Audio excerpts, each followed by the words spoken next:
soir chez Olivier Andelin, je suis ravi de vous accueillir ce soir. Deux mots pour vous présenter Mensa Pro pour ceux qui ne connaissent pas. Donc Mensa, je pense que vous connaissez. Est-ce que quelqu'un ne connaît pas Mensa? Non? Oui, il pourrait y avoir une personne qui sait. Donc je ne vais pas le présenter. Mensa Pro, donc, ça a été créé en juin 2016.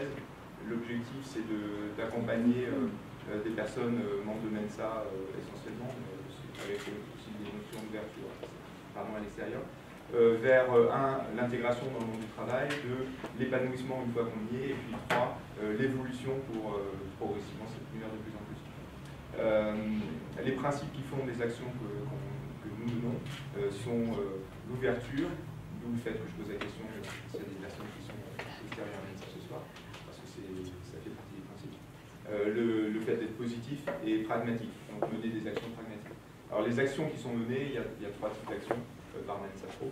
Le premier, c'est Mensa Pro Network, donc ce sont des soirées dont l'objectif premier, comme le nom l'indique, est de faire du networking sur le domaine professionnel. Le deuxième type d'événements sont des ateliers, donc on les appelle logiquement Mensa Pro Workshop. L'objectif est d'échanger ensemble sur certains sujets, soit pour monter des événements, soit pour réfléchir sur ce qu'on peut faire, voilà. Réfléchir entre nous et aboutir à des projets. Et puis le troisième événement, c'est typiquement l'événement monté ce soir, le Mensa Pro Lab, qui a l'objectif de poser des questions, ouvrir à des réflexions sur un sujet avec une personne de Mensa Pro qui anime et 3 invités qui contribuent à travers leurs échanges à enrichir le sujet, apporter leur vision et ensuite avec une première phase, donc, je te laisserai présenter après la façon dont on va se dérouler la soirée. Merci à vous d'être présents, merci beaucoup à vous d'avoir conçu et animé la soirée. Je devrais partir avant la fin, mes excuses par avance. Et belle soirée à vous tous et merci aux personnes qui ont été présentes pour participer à cette soirée. Alors, merci Olivier pour cette introduction sur Mensa et Mensa Pro. Donc, effectivement, ce soir, c'est le premier ProLab de l'année, il y en aura d'autres. Donc, si vous êtes volontaire pour venir nous donner un petit coup de pouce d'ailleurs pour les organisations, pour les idées, etc., vraiment n'hésitez pas. On a mis un tableau là, boîte à thème, vos idées, si vous avez des sujets que vous souhaiteriez voir abordés, soit dans les ProLab, les workshops, ce que vous souhaitez. N'hésitez pas à nous suggérer vos idées. Donc pour revenir à ce soir, donc, le thème c'est créer son activité. En fin de compte, je pense que beaucoup d'entre nous se posent des questions sur leur avenir professionnel. Certains envisagent de passer à leur compte, d'autres même de créer leur entreprise quand ce n'est pas déjà fait. Et ce qu'on a cherché à faire ce soir, c'est à faire intervenir des personnes qui sont ici présentes, que je vais laisser se présenter tout à l'heure, qui ont un vrai témoignage à apporter. Très intéressant, vous allez voir, peut-être en dehors des sentiers battus. C'est aussi ce qu'on cherche. Donc l'objectif, c'est vraiment un témoignage, un éclairage. Ce n'est pas de dire, voilà, c'est quoi le meilleur statut juridique, c'est quoi le meilleur business, comment est-ce qu'on monte un business plan. C'est pas du tout l'idée de ce soir, hein. C'est pas les outils pour construire son entreprise, c'est vraiment un témoignage. On a aussi souhaité que ce soit, et puis surtout les intervenants ont demandé à ce que ce soit très interactif. Clairement, ils ne veulent pas se positionner comme des sachants et vous qui écoutez, donc il y a une demande claire de leur part à ce que vous interveniez. Ce qu'on vous propose, c'est qu'au fur et à mesure de la soirée, si vous, à la fin de chaque thème, parce que ça va être un petit peu subdivisé en sujets, si vous souhaitez intervenir, donc on vous donnera un micro. Ce qu'il faudra que vous fassiez, c'est essayer d'être concis et clair dans vos questions et dans les interactions pour que tout le monde puisse participer. Et si vous voulez creuser un sujet de manière plus approfondie, vous pourrez le faire à l'issue de la discussion, puisqu'on aura un cocktail, vous pourrez questionner les intervenants. Voilà. Est-ce que j'ai oublié quelque chose?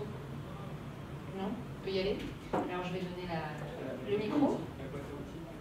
Alors la boîte à outils, on a mis en place effectivement une boîte à outils, c'est-à-dire vraiment finalement une liste de livres et de sites internet qu'on va vous faire suivre en fait après après la soirée. On va essayer de faire ça avec un lien, puisqu'on vous avez vu qu'on filme ce soir, donc la vidéo sera diffusée sur YouTube. Et donc on vous fera parvenir le lien de cette vidéo avec la boîte à outils qui a été composée par les intervenants pour vous, avec un certain nombre de lectures et puis des liens internet. Voilà. Patrick, tu veux bien commencer pour te présenter? Avec plaisir, merci. Merci à tous d'être là ce soir et heureux de...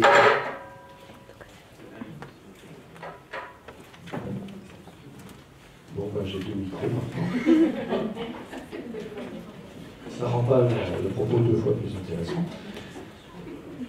Merci d'être là, disais-je, parce que l'entrepreneuriat, c'est un sujet super. C'est un sujet sur lequel il y a beaucoup de gens qui écrivent et il y a très peu de gens qui savent de quoi ils parlent. Et c'est donc une joie de pouvoir partager avec vous des idées et éventuellement trouver des chemins, des réponses, les vôtres, puisque chaque aventure est une aventure personnelle. La mienne a commencé en 1996 par rapport à l'entrepreneuriat, puisque j'ai cofondé Melchior Chassade et compagnie. Et avec d'autres fous, à l'époque, on a décidé qu'on s'occuperait que d'entrepreneurs. Et alors, petite anecdote, à l'époque, le mot entrepreneur n'était pas vraiment connu, donc la maman de mon associé lui a dit « Mais pourquoi tu veux créer une entreprise qui s'occuperait que des gens du bâtiment ?» Voilà. Alors plus tard, j'ai découvert qu'il y avait pire, c'est-à-dire que par exemple, entrepreneur en grec, ça veut dire mafieux. Donc heureusement que sa maman n'était pas grecque. Voilà. Bon. En Russie, par exemple, businessman, c'était un peu le même sens. Les businessmen, lors de l'ouverture, c'était les gars qui avaient les kalachnikovs et qui allaient faire des assemblées générales en disant « Ah, on a gagné le vote, dis donc, la vote est à nous. » Voilà. Donc, j'espère qu'il n'y a personne avec kalachnikov dans la salle. Tout ça pour dire qu'en 1996, c'était une idée qui n'était pas répandue. Et puis, on l'a vu avec la première vague du web, donc ce qu'on a appelé les .com, en 98, 99, 2000. Tout ça est parti en chaleur dans le lumière en 2001, mais ça a laissé un substrat de gens qui avaient osé créer leur entreprise et défricher des nouveaux territoires. Et du coup, ça a posé un premier problème, mais on y reviendra peut-être un peu plus tard, c'est que longtemps, on a donc, même encore aujourd'hui, attribué à un entrepreneur le rôle de défricher un nouveau marché. Comme si on ne pouvait pas être entrepreneur dans l'éducation, dans l'informatique, dans l'espace de coworking, dans l'organisation d'événements, que sais-je. En fait, au bout de ces 22 ans, et fier de rencontrer un peu plus de 10 000 entrepreneurs en Europe, au Moyen-Orient, en Asie et aux États-Unis, on est persuadé que l'entrepreneur a un rôle social. Donc on est persuadé, alors heureusement, parce qu'au bout de 22 ans, c'est pas souvent qu'on a fait fausse route, ça serait un peu cruel, on est persuadé qu'on est au bon endroit et on s'enrichit de toutes ces rencontres merveilleuses de gens qui sont comme vous et moi, et simplement qui, par hasard, par hasard, se retrouvent à créer leur entreprise, à en reprendre une, à accepter de prendre la suite de leurs parents éventuellement, et qui donc du coup se retrouvent quelque part de l'autre côté du miroir. Et donc en France, comme dans le monde, il y a 3% d'entrepreneurs. Donc toute société n'est pas faite pour les entrepreneurs, pour 3% de ses membres, la société n'est pas faite pour les entrepreneurs, donc en fait, ils se heurtent à plein de soucis, et puis voilà, après on apprend à vivre avec.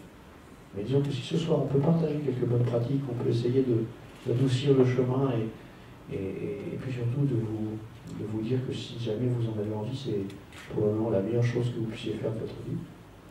Et moi je serais particulièrement heureux. Voilà. Merci. Merci Patrick. Catherine? Alors, bonjour à tous, merci effectivement d'être là.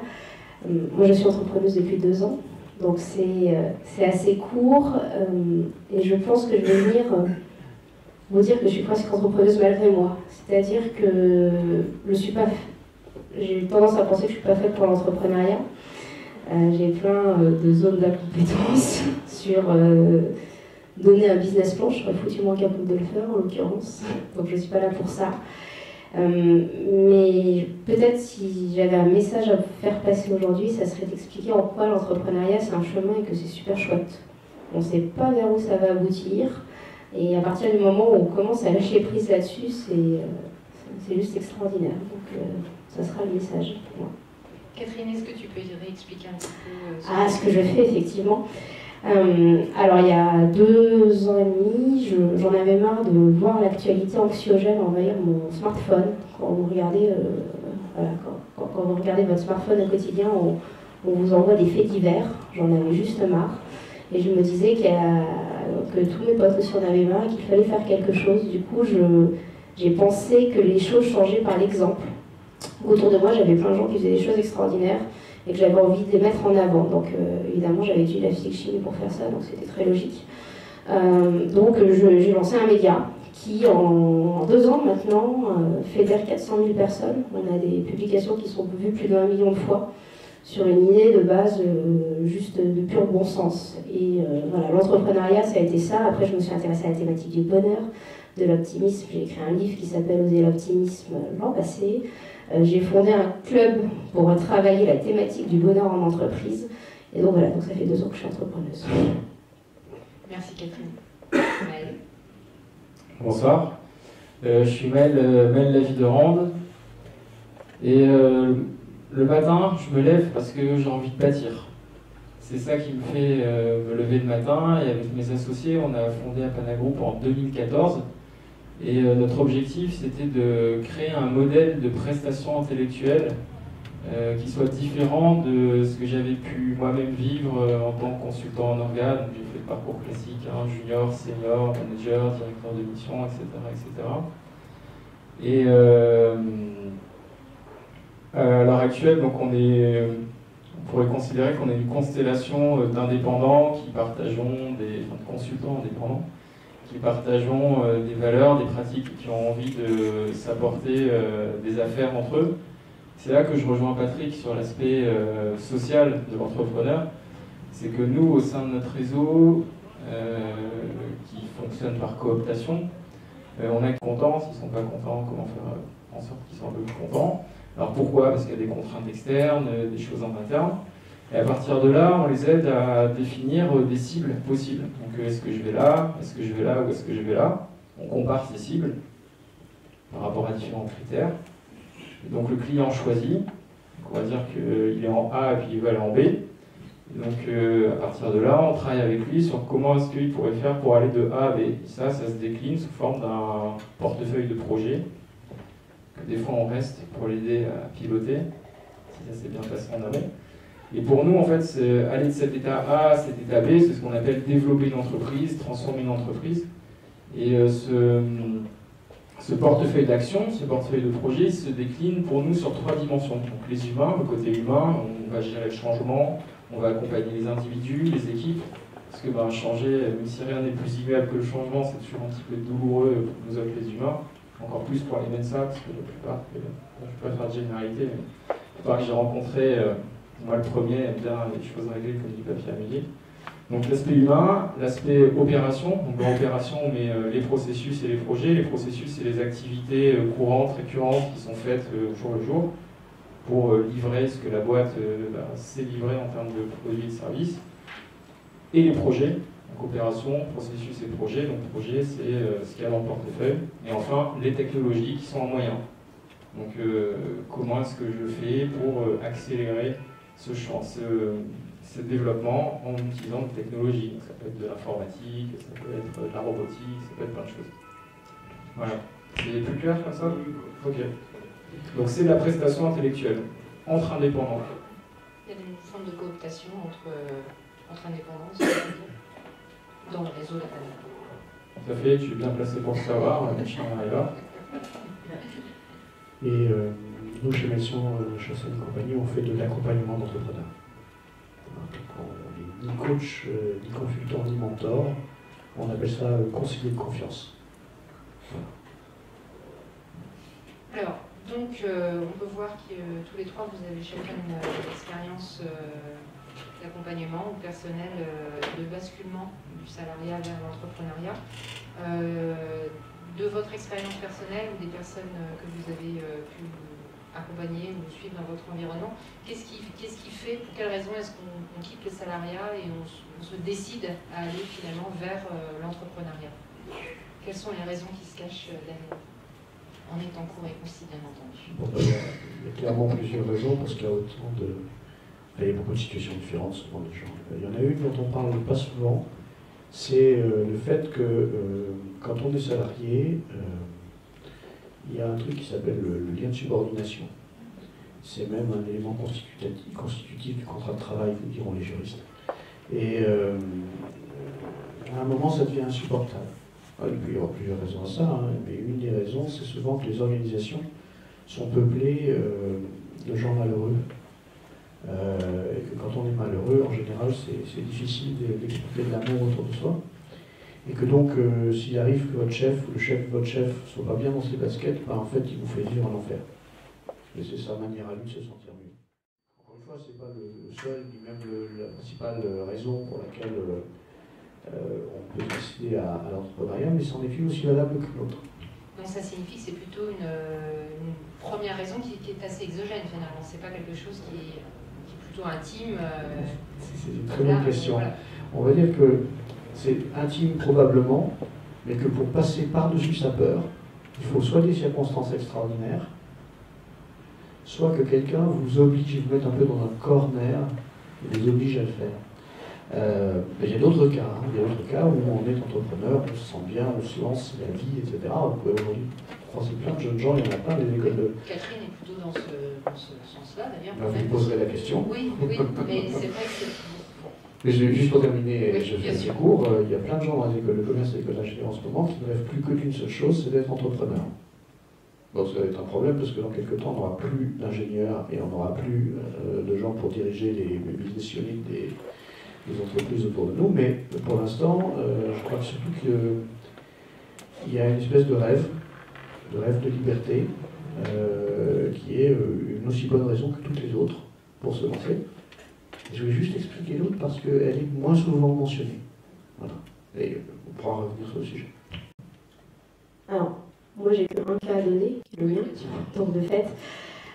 Moi j'étais véhiculée par un projet. Donc tout à l'heure tu parlais de l'enjeu social en fait de ce que tu faisais. Moi j'étais pas spécialement militante ni rien, mais j'avais juste l'impression qu'il y en avait besoin. Et comme je voyais que personne d'autre le faisait, je me suis lancée. Ça m'a demandé d'outrepasser la peur, d'outrepasser de quitter un CDI. Je ne suis pas du tout formée pour faire ça, en l'occurrence, à la base. Mais c'était un instinct, en fait. Pour moi, il y en avait besoin, alors il fallait que je le fasse. Ça a été vraiment la vraie motivation. Et comme je me plaignais, en fait, des nouvelles négatives, un jour, je me suis dit, j'ai lu une citation que je cite souvent, qui dit si tu n'aimes pas là où tu es, bouge. Parce que tu n'es pas un arbre. Et je me suis dit, ok, ça a été le jour où j'ai changé, où j'ai décidé de le faire.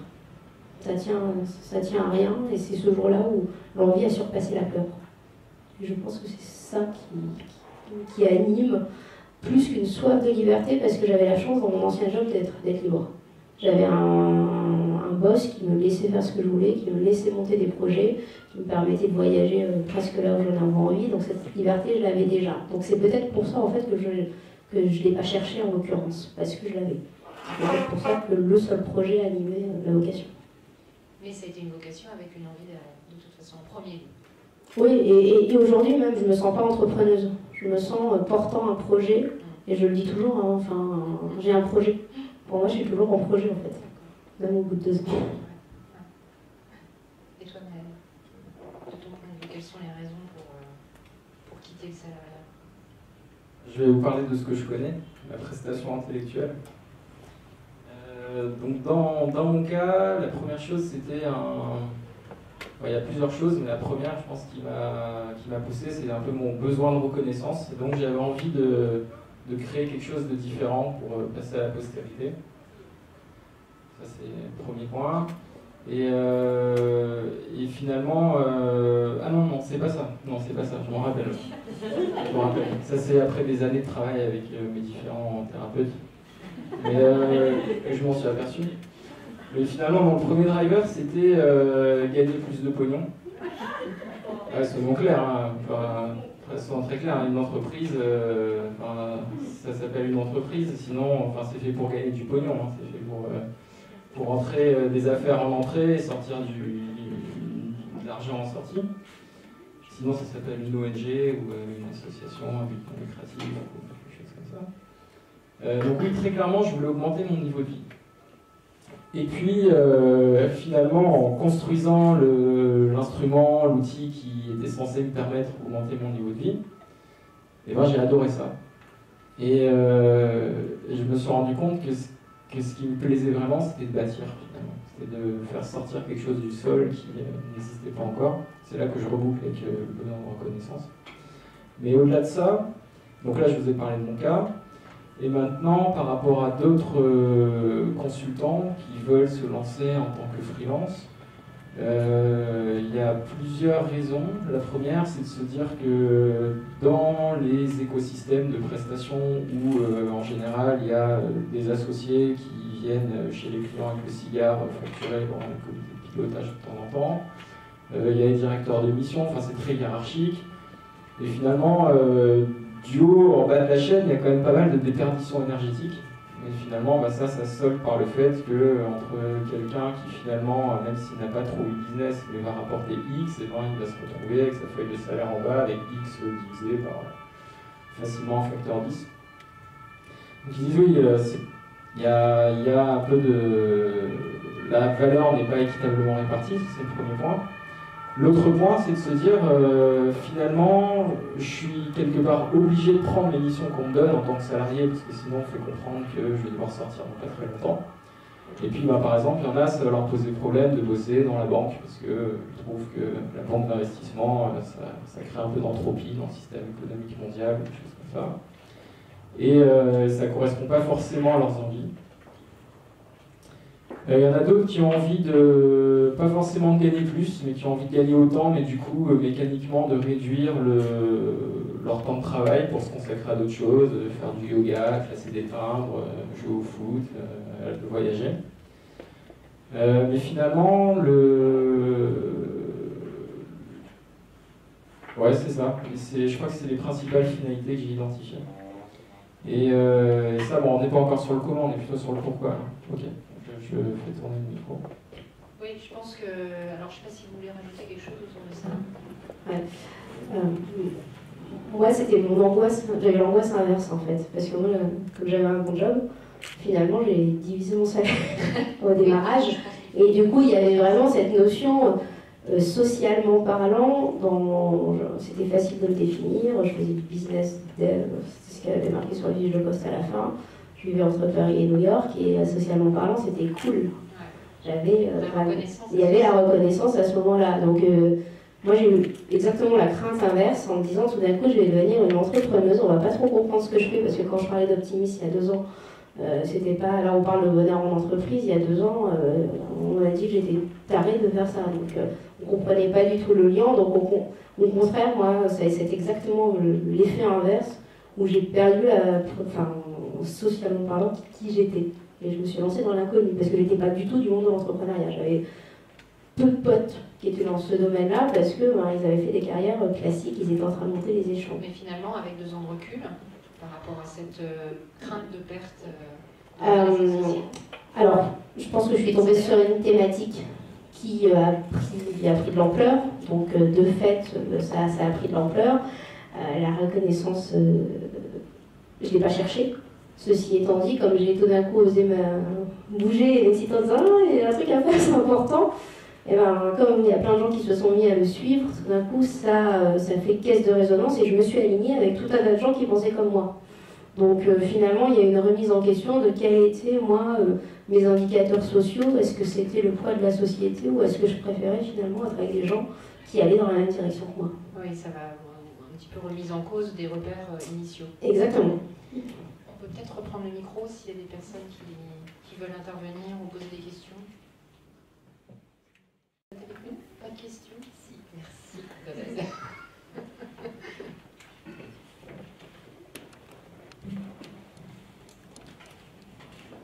Alors, en fait, comme motivation, vous ne l'avez pas évoqué parce que c'était peut-être pas votre cas, mais j'ai vu ici souvent au dojo des personnes qui ont créé parce qu'ils étaient persuadés d'avoir l'idée géniale, le truc que personne n'avait inventé et que eux seraient vraiment les plus à même en fait, de porter. Est-ce que vous avez quelque chose à dire par rapport à ça? Est-ce que c'est une typologie d'entrepreneur que vous rencontrez souvent? Oui, je pense que l'orgueil est un puissant moteur. Nous-mêmes, à l'origine, chez Version, on était persuadés qu'on avait, on avait vu la Vierge, je pense, on savait exactement ce qu'on allait faire, pourquoi, et en fait, on avait raison, donc ça c'était super. Mais ça c'est un peu de la chance parce que, effectivement, pour répondre plus sérieusement, parfois on voit quelque chose qui n'existe pas dans le monde et qu'on aimerait le voir exister. On est le premier ou un des premiers, parce que j'avais vraiment tout seul à détecter, comme Catherine, une tendance, une envie, un besoin, et pour des raisons mystérieuses, on va agir sur cette impression. On va se sentir finalement comme une mission. On a investi une mission, c'est ma mission de, mais ici vous remplissez ce qui vous avez livré, ou la justice que vous avez croisée, ou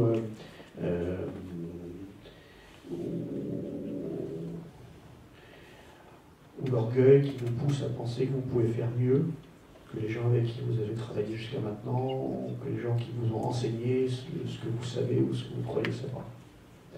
Voilà, donc en fait, il y a là un puissant moteur, mais c'est un moteur humain après tout.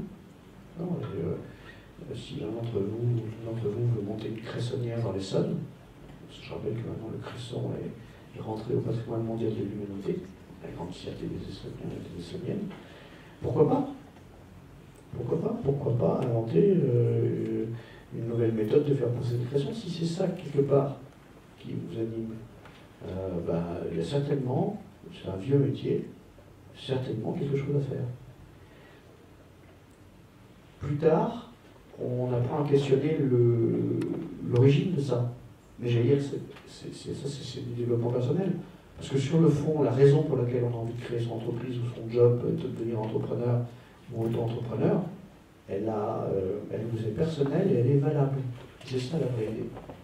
C'est qu'il n'y a personne qui peut vous dire que ce que vous avez en tête, c'est pas valide. Puisque si vous le ressentez, en tout cas pour vous, c'est valide. Donc allez-y. Ça ne vous aidera pas à avoir plus de succès de le penser. Mais en tout état de cause, personne ne peut vous enlever le fait que vous pouvez avoir le droit d'avoir une bonne idée, votre bonne idée. Voilà.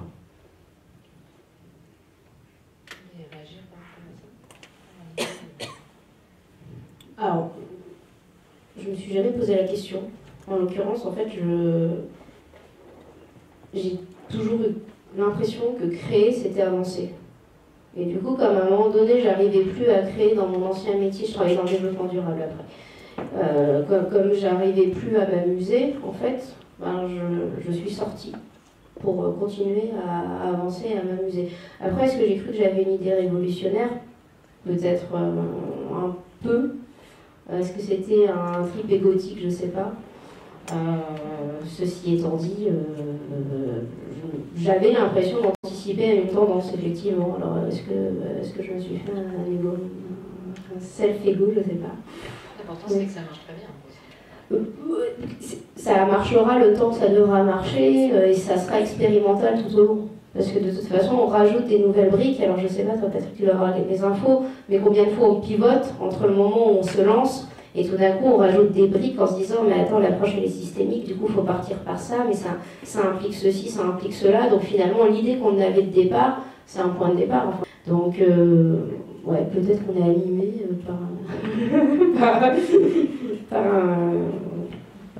par une idée qui paraît effectivement peut-être meilleure que les autres. Mais je me suis jamais posé la question comme ça en tout cas. Merci. C'était quoi déjà la question initiale? J'ai oublié le...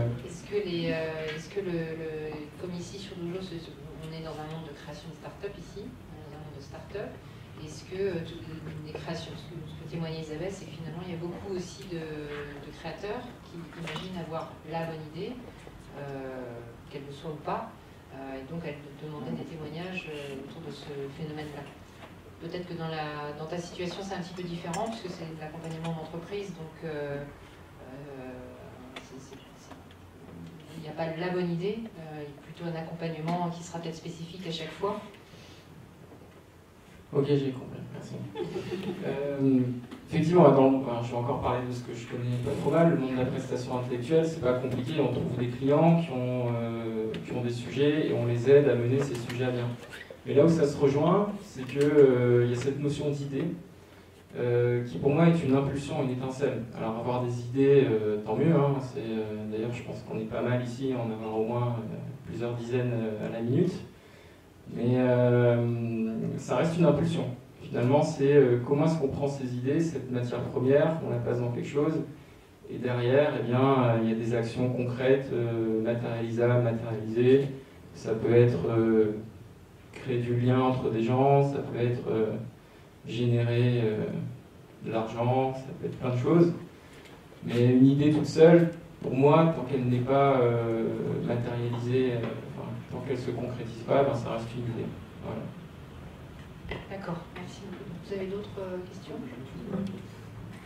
Patrick, bonjour. Je me permets de te tutoyer parce qu'ensuite je te tutoie. Tout à l'heure, tu as parlé de la peur, c'est un mot que tu as utilisé. Et je trouve que c'est intéressant comme sujet parce que ça peut être à la fois un moteur comme un frein hyper puissant. Et dans les deux cas, ça peut être l'un comme l'autre. Donc, vu les 10 000 personnes que tu as accompagnées, tu as dû en voir qui étaient morts de peur et d'autres qui en avaient rien à foutre. Est-ce qu'il y a à ce niveau-là des bonnes attitudes à adopter, des manières de s'en sortir, de l'utiliser justement pour se booster? Voilà, je trouve que c'est un sujet assez intéressant, l'émotivité, l'émotion justement chez l'entrepreneur. Alors évidemment, ça c'est un sujet central. C'est un sujet central parce que dans la plupart des cas, elle est paralysante, la peur. Paralysante et limitante. Mon Dieu, qu'est-ce que cette personne va penser de moi si je vais la voir et que je lui propose mes services?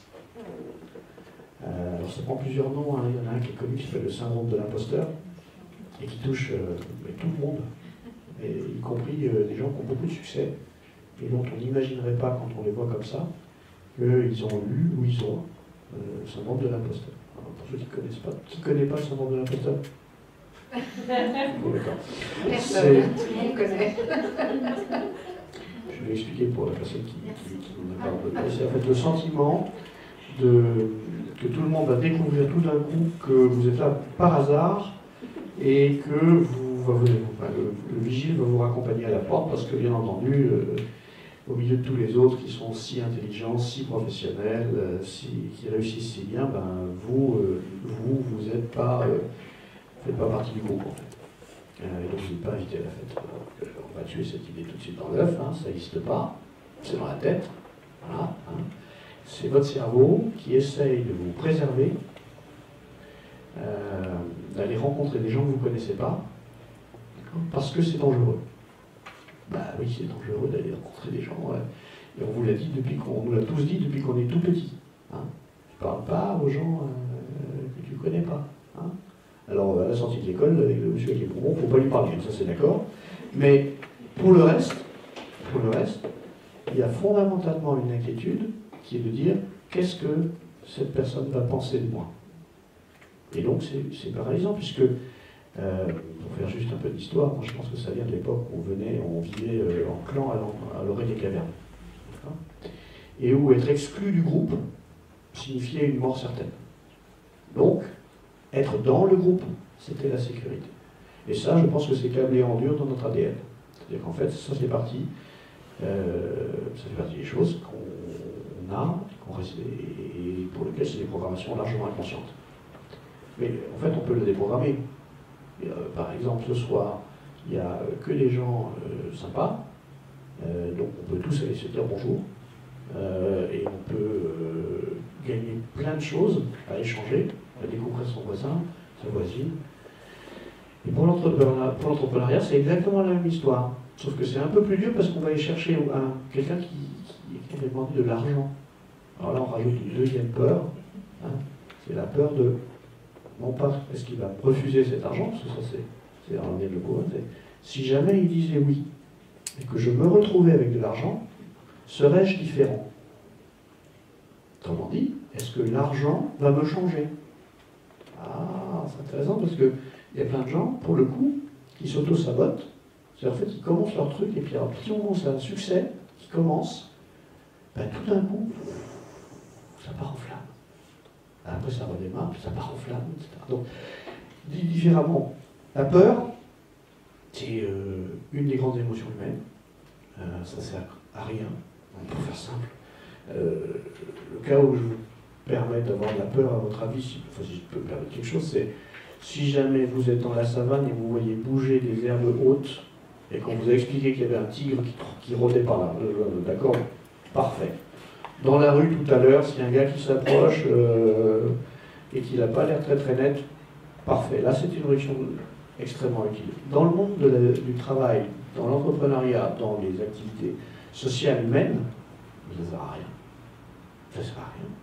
Parce que soit l'interaction va bien se passer, tout le monde va s'enrichir finalement d'une interaction. Dans quel cas, ben, vous auriez eu tort d'avoir peur. Soit ça ne va pas bien se passer, mais vous avez appris quelque chose. Sur vous-même, sur l'autre, sur la proposition que vous avez faite, etc. En fait, la peur, voilà, c'est un truc dont vous pouvez vous débarrasser une fois, il y a une poubelle à la sortie, vous pouvez jeter votre peur, vous n'avez plus besoin, sauf quand vous partez en vacances en Afrique.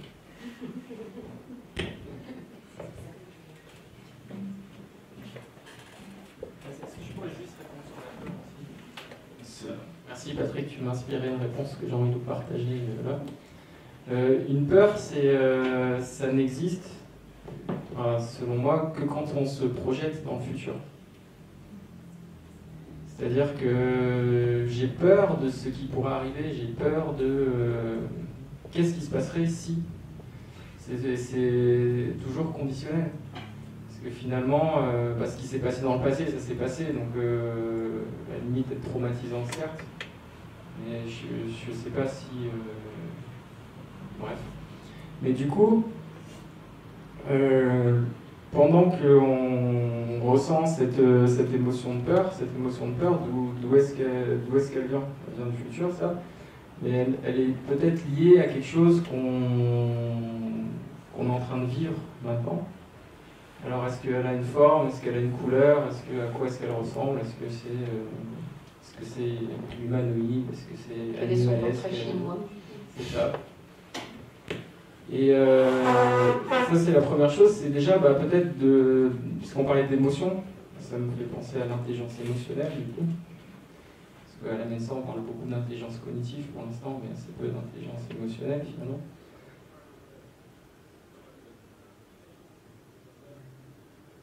Je me suis trop écouté parler, je ne sais plus ce que je voulais dire. Ça va revenir.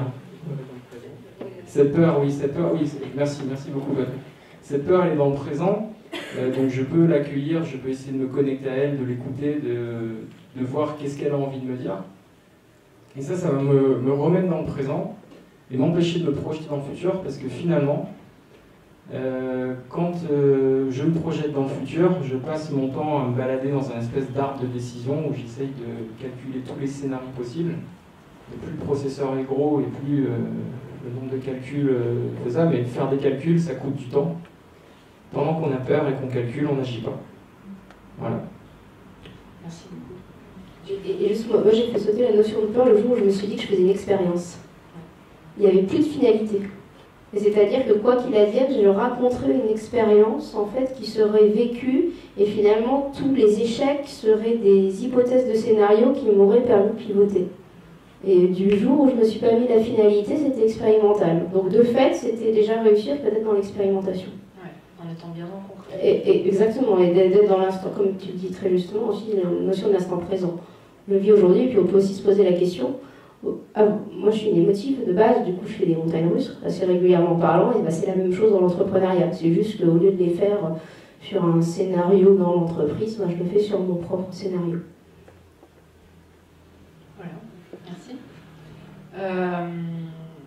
Je pense qu'on avait commencé à évoquer quelque chose lorsqu'on a préparé cette soirée. On avait parlé des profils. C'est-à-dire là, on parle de la peur, par exemple. On peut se poser la question, est-ce que certains d'entre nous sont Oui, mais je ne sais pas si tu veux la poser.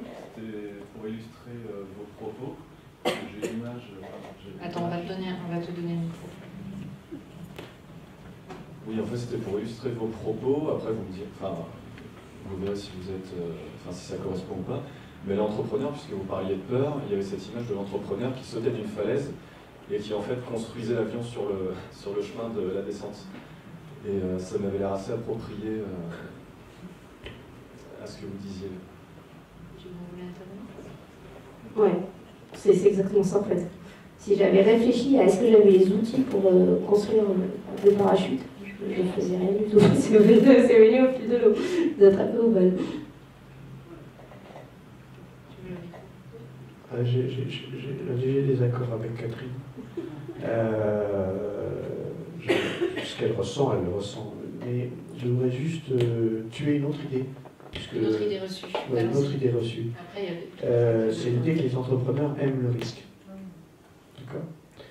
Les entrepreneurs, c'est des êtres comme les autres. Donc si on fait une échelle de 0 à 10, je vais faire autre chose, de 0 à 10. Hein, il y a des gens qui sont à 0 sur l'amour du risque, au milieu et au bout. Et on peut être entrepreneur à n'importe quel endroit de l'envie de risque. Donc l'idée que quelqu'un sauterait d'une falaise et irait construire son avion pendant qu'il descend vers la plage, ça laisse penser, et je l'ai souvent entendu, je ne dis pas que c'est une mauvaise idée à évoquer, mais ça laisse penser qu'il y a une forme d'inconscience. Alors ça n'est pas faux dans un sens. Parce que si on savait tout ce qui nous attend lorsqu'on commence à être entrepreneur et qu'on a tous les problèmes qu'on va rencontrer, peut-être que ça nous ferait reculer. C'est ça la vie. Finalement, si on savait, avant de faire des enfants, ce que ce serait d'être père ou mère, peut-être qu'on hésiterait. Et si on savait, avant d'aller marcher 20 km sous le soleil, qu'on aurait aussi mal aux pieds, on ne le ferait pas. Et puis on est bien content de l'avoir fait une fois qu'on l'a fait. Donc, simplement, si vous êtes une personne qui n'a pas le goût du risque, ne vous dites pas que pour autant vous n'êtes pas entrepreneur. Et ça, c'est très important. Il y a des gens, je pense à quelqu'un que je connais, un entrepreneur assez exceptionnel, qui doit avoir 78 ans cette année, qui a 45 000 collaborateurs, il a créé sa boîte il y a 40 ans, peut-être 45 maintenant. Il est extraordinairement risque-averse. Plus prudent que lui, je ne connais pas. Et il est méthodique, méticuleux, et il est vraiment très prudent. Et pour autant, il a fait une des plus belles entreprises françaises. Donc, ne vous dites jamais, parce que je n'ai pas le goût du risque, je ne suis pas entrepreneur. Ça n'a absolument rien à voir. Alors, selon toi, il y a des critères particuliers pour devenir entrepreneur ? Ah oui, je vais laisser là. Je vais revenir sur les commentaires, la peur et l'avion qui tombe. Pour moi, il y a effectivement cette peur qu'on doit surpasser quand on plonge, mais c'est vraiment un développement personnel, comme on en parlait tout à l'heure, parce que c'est surmonter la peur, c'est avoir confiance en soi. Être sûr que finalement on saute et on ne va pas mourir. C'est ça, le risque il est analysé, il est étudié, et on se dit, bon, on y va, on n'est pas sûr qu'on va y arriver, mais on se dit, on a confiance en nous, dans notre capacité d'y arriver. Peut-être pas, tout le monde ne peut peut-être pas y arriver, mais nous on peut y arriver. Et par contre, pour moi, la peur, alors tel que je vous écoute, j'avais l'impression qu'il fallait complètement l'éliminer. Et je suis d'accord qu'elle n'est pas forcément constructive, enfin qu'il ne faut pas qu'elle soit un frein. Par contre, je pense que beaucoup de gens n'arrivent pas à l'enlever. Moi j'ai encore des peur, doute. Quand on commence à avoir un doute, est-ce que c'est une peur, c'est des mots qui sont... Voilà. Mais il y a cette notion de peur, doute, confiance en soi. Et pour moi, la peur, il faut juste l'analyser et rentrer dedans. Elle nous dit qu'on est en vie. Voilà, pour moi, elle est moteur de temps en temps et elle me sert. Il faut juste savoir la contrôler, en fait, cette peur. Mais pour moi, voilà, la peur existe. Ne devienne pas un frein. Et elle n'est pas spécialement gênante si on arrive à l'orienter de façon positive, finalement.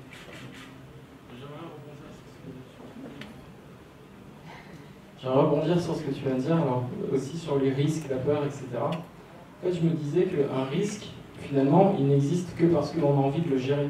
je ne me rappelle plus de la définition exacte d'un risque, mais c'est quelque chose qui a une probabilité d'occurrence et qui pourrait survenir. Donc finalement, on est toujours au conditionnel.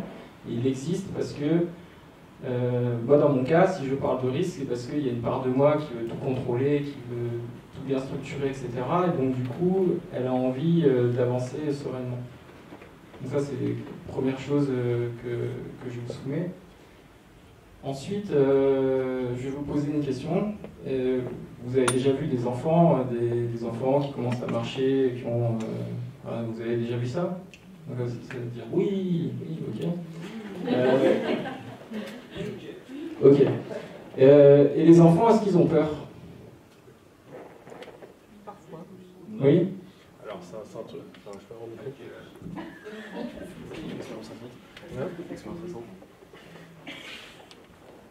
Alors la peur, c'est quelque chose qui apparaît qu'à l'âge de 7 ans. Avant, en fait, on n'a pas de mécanisme, justement, parce que c'est pour éviter, pour essayer. À partir de 7 ans, c'est notamment pour ça que les enfants, ils commencent à prendre un certain nombre de réflexes pour éviter, par exemple, de traverser quand il y a une voiture, parce qu'on a sûrement appris. Ils ont appris, en fait, qu'il y avait des conséquences derrière. Et effectivement, un enfant à 2 ans, il n'a absolument aucune idée de ce que c'est que la peur, en fait. Même plus tard. C'est pour ça que, généralement, c'est super dangereux de laisser un enfant traverser une route tout seul quand il est trop petit. Mais ça, voilà, c'est ce truc-là, donc c'est pas forcément à suivre, par exemple. Merci pour cet apport neuroscientifique. Alors je vais continuer sur ce que ça m'a suggéré. C'est que finalement, c'est pas moi qui ai peur, c'est une part de moi. C'est une part de moi qui n'était pas là quand je suis né, mais qui est venue petit à petit. Elle n'est pas toute seule, il y en a peut-être d'autres, elle est venue avec des choses. Mais en fait, c'est une part de moi qui est apparue parce qu'il s'est passé des choses dans ma vie. C'est des conditionnements qui sont... on parlait tout à l'heure, ça peut être des conditionnements ancestraux qui sont dans mes gènes, le temps de la caverne, on faisait griller de la barbaque, jusqu'à des inductions de mes parents, etc. Et finalement, eh bien, toutes ces peurs, elles me font vivre dans l'illusion. Elles me font vivre dans l'illusion de la planète. La planète, la réalité, finalement. Si j'abstrais ces peurs qui sont un filtre, parce que c'est pas moi, c'est pas mon être profond qui est peur, ben normalement ça se passe. Voilà. Cette illusion, ce filtre, les Amérindiens l'appellent le mitoté, les Indiens l'appellent Maya, enfin. Voilà. Donc c'est pas vous intrinsèquement qui avez peur, c'est une part de vous. Et si on se remet un peu dans une perspective d'intelligence émotionnelle, ben, écoutez-la cette peur. Si elle est là, si elle existe, cette émotion, c'est parce que c'est votre meilleur GPS, c'est un peu votre boussole, elle est là pour vous dire des choses. Donc prenez juste le temps de vous poser, de l'écouter, et vous verrez que ça va se passer. Juste pour terminer, parce que je tiens à cracher un peu longtemps. C'est ça. Tous les entrepreneurs plus ou moins en puissance que j'ai rencontrés dans ma vie, finalement, ont tous eu peur, moi aussi j'ai eu peur. Et un matin, je me suis réveillé, je me suis dit, purée, c'est ce matin j'y vais, c'est maintenant ou jamais. Ben, quasiment tous ceux, enfin, Patrick il en a fréquenté certainement plus que moi, mais le dénominateur commun, c'était ça. C'est un matin, il se passe un truc. C'est pas qu'une idée ce coup-ci, c'est vraiment l'étincelle, c'est l'impulsion d'action et c'est parti, on y va. Voilà. Et je vous souhaite que ça vous arrive. Merci Maëlle. Donc on était en train de réfléchir au profil. On parle de la peur, donc est-ce que cette peur elle est présente chez chacun de nous. Maintenant, on a eu quelques exemples de profils d'entrepreneurs en face de nous. Maintenant, lorsqu'on a préparé cette soirée, Patrick avait commencé à nous titiller, on va dire, sur le profil d'entrepreneur versus indépendant. Donc Patrick, est-ce que tu veux bien nous présenter J'ai une vision du monde. On peut être d'accord ou pas. Si on imagine un axe, c'est-à-dire j'ai que ça, ouais, ça marche pas sur de 0 à 10. Qui est l'axe du désir de liberté, du désir de contrôle de sa propre destinée, du désir d'indépendance. Ça peut être bas, moyen ou haut sur cet axe. Nous, chez Melchior, on pense qu'à partir du moment où on est au-dessus de la moyenne sur cet axe, on fait partie d'un groupe qui s'appelle les indépendants. géomètre expert,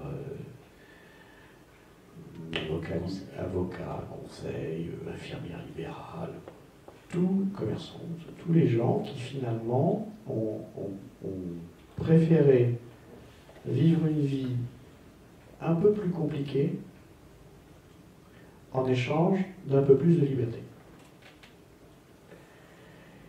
Et ça, c'est un moteur qui est presque inavouable dans nos sociétés, puisque en fait, parler de soi déjà c'est pas simple, et en plus expliquer à son conjoint, à sa famille, ses amis, ses collègues, on veut être libre, c'est délicieusement 60 ans plus tard. Donc on se dit, ouais, non, il vaut mieux que je sois comme les autres, dans le moule, finalement, on repérera moins, il y a moins de danger, etc. etc. Bon. Mais le fait est que si on se pose la question, si vous vous posez la question, sur une échelle de 0 à 10, est-ce que je veux contrôler ma destinée? Est-ce que je veux décider pour moi-même? Ben, de façon assez simple, vous allez honnêtement vous positionner à 1, à 3, à 7 ou à 12, mais vous allez vous positionner sur cet axe-là. Si vous êtes au-dessus de la moyenne, à ce moment-là, bonne nouvelle, 15% de la population. 15% de la population surexprime ce besoin d'indépendance, de liberté, de contrôle de sa destinée. Donc vous n'êtes pas tout seul. Il y a quand même un peu de monde, même à l'échelle d'un pays comme la France, même à l'échelle de la rue en 15%, ça veut dire une personne sur 6 que vous avez croisée. Donc en fait, une fois que vous découvrez ça, vous avez, de mon point de vue, la moitié de l'équation. Si vous vous sentez comme ça, bonne nouvelle, vous n'êtes pas tout seul, bonne nouvelle, vous n'êtes pas malade, bonne nouvelle, vous allez pouvoir mettre en œuvre des moyens pour atteindre cet objectif. Voilà. Comme dit Catherine, c'est un chemin, donc il n'y a pas un panneau à la fin, on arrive et hop, ça y est, je suis arrivé, mais on peut, chaque jour, gagner un peu plus en indépendance, en liberté, en contrôle de sa destinée. Et ça, je trouve que c'est intéressant parce qu'on l'a vu, nous, dans plein de cultures différentes. Et en fait, c'est pas lié à la culture, c'est pas lié occidentale, c'est pas lié à une éducation, c'est pas lié à un niveau social d'origine, d'accord ? Ce qui d'ailleurs pose beaucoup de problèmes aux familles qui élèvent des enfants qui peut-être un jour seront le prochain président de la grande boîte familiale. Et qu'il y en a toujours un dans la génération, ou une, qui est épris d'indépendance, et donc il ne veut vraiment pas faire ce que ses parents ont envie qu'il ou elle fasse. Mon conseil d'ailleurs aux familles d'entrepreneurs qui doivent chercher la prochaine génération, c'est choisissez celui-là, ou celle-là de préférence d'ailleurs. Choisissez la personne de la famille qui a le plus l'esprit d'indépendance. Alors ça c'est mon premier critère. Si je peux juste parler du deuxième critère, alors là on va partir verticalement. D'accord? Donc ça c'est un joli graphe. Nous on appelle ça l'achievement perpétuel. Le désir de réaliser perpétuellement quelque chose de nouveau. Et là aussi, on peut être bas, moyen ou haut. Tout en haut de ce graphe, on trouve tous les grands patrons. Les grands patrons, ils sont plutôt moyens sur l'axe de l'indépendance, mais assez hauts sur l'axe de l'achievement. Pourquoi? Achievement, on peut dire drive aussi? C'est un petit peu dans cet esprit-là? Ouais. C'est la volonté en permanence de vouloir créer quelque chose de nouveau, d'initier des choses. On pourrait sans doute, à partir du moment où il y a cette idée de réalisation, ça me va, le mot me va. C'est ce qu'on a repéré, c'est que le désir de réaliser encore et encore et encore et encore. Ça, je vous donne un exemple très simple. Imaginez, vous êtes patron d'entreprise et puis vous venez d'ouvrir votre filiale en Turquie. 5 ans de travail, vous êtes là avec votre équipe, tout le monde est content, on va pousser la fête, etc. Puis vous êtes un entrepreneur, et non. Ok, c'est bien, la Turquie c'est bien, donc il reste l'Ouzbékistan, le Kazakhstan, et puis toutes les autres républiques d'Asie centrale, parce que, allez, on s'y remet, quoi. Et ça, c'est épuisant pour les gens autour de vous. Donc si vous êtes quelqu'un qui aime faire à répétition des projets, à ce moment-là, vous êtes dans cette catégorie-là, plutôt en haut. Voilà. Et donc, si vous surexprimez les deux besoins, si vous surexprimez le besoin d'indépendance, et si vous surexprimez le besoin d'achievement récurrent, vous êtes là, dans ce petit groupe-là. Et c'est ce que nous, on appelle les entrepreneurs. Alors, si je n'ai pas le désir d'achievement perpétuel, ou si je suis entre la moyenne, on va dire entre 6 et 7 et non pas entre 8 et 10, qu'est-ce que ça fait de moi? Ça fait de vous, pour sûr, un indépendant, d'accord, et quelqu'un qui a le niveau d'envie d'exécution ou de réalisation qui est le vôtre, et c'est ok, hein. Il n'y a pas de jugement, il n'y a pas de médaille, il n'y en a pas un qui est meilleur que l'autre, c'est juste un outil pour essayer de se positionner soi-même. Moi, ce qui me fascine, c'est qu'après avoir rencontré tous ces entrepreneurs dans le monde entier, je trouve que c'est une matrice qui marche pratiquement à chaque fois. Autrement dit, il y a plus de points communs entre une jeune péruvienne de 22 ans dans la mode et un japonais de 70 ans dans l'industrie mécanique. Ils vont avoir un modèle de fonctionnement plus similaire que deux jeunes péruviennes, une entrepreneur, l'autre non, et que le monsieur japonais de 70 ans avec un autre japonais qui n'est pas entrepreneur. Autrement dit, cette idée qu'on a le droit et on d'avoir envie de chercher sa liberté, son indépendance, le contrôle de sa destinée d'un côté, et qu'on a envie d'avoir le désir de réaliser des projets encore et encore et encore et encore, ça nous met dans une petite partie effectivement de la société que nous on appelle les entrepreneurs. Et c'est ce qu'on a trouvé de mieux. Là-dedans, il y a deux choses qui n'apparaissent pas, le goût du risque et le goût de l'argent. Je crois que ça arrange beaucoup de monde de présenter l'entrepreneur comme quelqu'un qui aime le risque et qui aime l'argent. Or, il y a des entrepreneurs qui aiment le risque et il y a des entrepreneurs qui sont risque adverses. Il y a des entrepreneurs qui aiment l'argent, c'est tout à fait secondaire. D'accord ? Et en fait, ce n'est pas discriminant. Ces deux critères ne sont pas discriminants. Ça ne permet pas de dire, quand on croise quelqu'un et qu'on parle avec lui, tiens, c'est un entrepreneur. En revanche, le désir de contrôle de sa destinée et le désir d'achievement perpétuel, ça, ce sont deux bons indicateurs. Voilà. Et encore une fois, hein, c'est juste un outil. Ce n'est pas la réalité, c'est un outil de description de la réalité. Est-ce que tu as déjà rencontré dans ton expérience du coup des personnes qui avaient ce goût de l'achievement sans forcément être dans l'indépendance? Plein. Et comme c'est à la mode d'expliquer qu'on est entrepreneur, on trouve plein de gens autour d'eux qui ont des interviews extraordinaires dans lesquelles ils expliquent qu'ils sont des entrepreneurs, et puis quand on regarde, ben, ils ne sont pas des entrepreneurs selon notre définition, peut-être selon la leur, d'accord ? Parce qu'un chef d'entreprise, par exemple, ou quelqu'un qui est patron de start-up, n'est pas forcément un entrepreneur à mes yeux. Ça peut être simplement quelqu'un qui a un désir d'achievement, mais s'il n'a pas ce désir de contrôle de sa destinée, s'il n'a pas ce désir de liberté, il y a une des deux composantes qui est manquante. Merci beaucoup. Je pense qu'il y aura peut-être quelques personnes qui vont intervenir.